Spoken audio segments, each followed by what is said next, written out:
the surface, some of those comments from Governor Romney do seem damaging, but in the end, that is for you, the voter, to decide. It is up to you to look at those comments and assess them, to get a little more insight on this.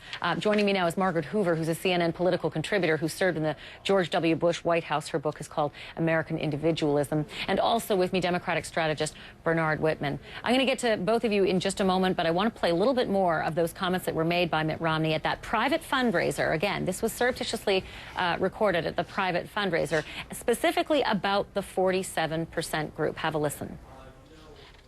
My job is not to worry about those people. I'll never convince them that they should take personal responsibility and care for their lives.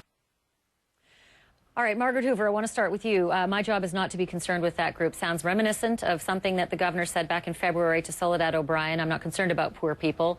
He came back to say that was sort of an inartful way of suggesting he wasn't concerned, that he thought he would fix anything wrong with the social safety net. But this has got to be somewhat troublesome. How troublesome is it? He did host a very late-night news conference. Right. Well, it's troublesome in that it's an inartful tick that he has, probably a verbal tick, where he says, "Oh, I don't have to worry about that," and then he starts to tell you, refocus you on what he is going to try to focus on. And it almost seems, honestly, as I went back and watched that clip, like he was collapsing. Again, as you said, surreptitious video, filmed at the end of the day, closed door, off the press. You know, the guard is down. He's probably had 10 events that day already, and he's gotten a lot of economic briefings and campaign briefings. It's easy to confuse numbers. You can almost imagine that he had a campaign strategy briefing, which is a play to the base strategy. I mean, they're each going, Democrats and Republicans are going for their 45% or so Republican turnout base, Democratic turnout base, and then they're fighting over that little bit in the middle. And it sounds like he conflated that with his economic reform policies, which, frankly, every center-right conservative economic reform policy deals with the fact that roughly 47% of Americans don't pay federal income taxes. And the question is, should everyone have a little bit more skin in the game if we're all benefiting from services, federal services, that we're paying into? You know, infrastructure, roads and highways, Pell Grants, all the things that half of us pay into. Should more of us get a little skin in the game? That's, I think, the real question here. Some of the people you're talking about who perhaps should have more skin in the game end up being seniors as well. A lot of that 47%, older voters, seniors who typically vote Republican. So, Bernard, my question for you is, could that potentially alienate people who are already in his base? Because, as Margaret said, that may have been conflating some people. We have a Gallup poll out here that show us that 52% of seniors favor Mitt Romney over 43% who favor Obama. Was that, could that be damaging, and would he have to do a lot of damage control to try to reel that back in? I think it's extremely damaging, and I'd have to disagree with my friend Margaret Hoover. I mean, it is an outrageous admission of the disdain that Mitt Romney has for a huge swath of the American people.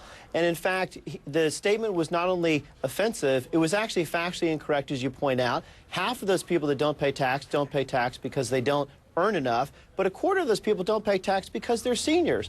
And it really, I think, underscores the fact that Mitt Romney wants to focus his economic policies on creating opportunity for those who already have opportunity, doesn't really feel compelled to offer a social safety net, and doesn't really believe in lifting people up that might need a little bit of assistance, but who ultimately want to rely on themselves to get ahead. I mean, if you look at his immigration policy, he is not in favor of the DREAM Act. These are people who are here and want to go to college or serve in the military. He's doing terribly among Latinos.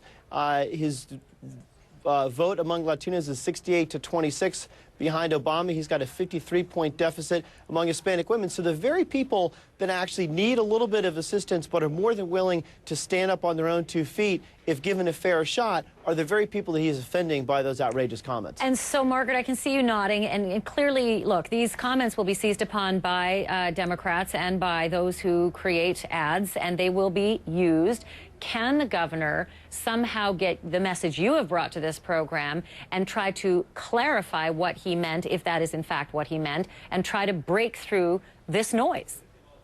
Certainly, I mean, I think this has the potential to stick with him as much as the inartful comment that President Obama made at a fundraiser 4 years ago made about the people in the Midwest who have lost their jobs clinging to their guns and religion has stuck with them. This may be a question in the first debate, and I think the answer will rest with whether Mitt Romney is able to answer this question satisfactorily. I mean, to one point Bernard made, though, I think the fundamental question between the point Bernard made and the point I made is that, you know, Bernard suggested that the Republicans don't want any social safety net, and certainly that has been a hit against conservative movement since its founding. But I don't think conservatives are arguing against a social safety net anymore. They're arguing for saving and reforming the social safety net so that a future generation can benefit from it. And that's actually the crux of the issue when you get to how are you going to continue to have these federal programs and have people who aren't paying taxes. How are we going to reform the system so that it's solvent into the future? And I'll have to leave it there only for time's sake, but it will be remain to be seen whether this ends up being one of those Dukakis moments or not, or whether we have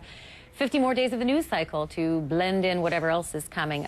Margaret Hoover and Bernard Whitman, thanks to both of you. Do appreciate it. Thank Thanks. you.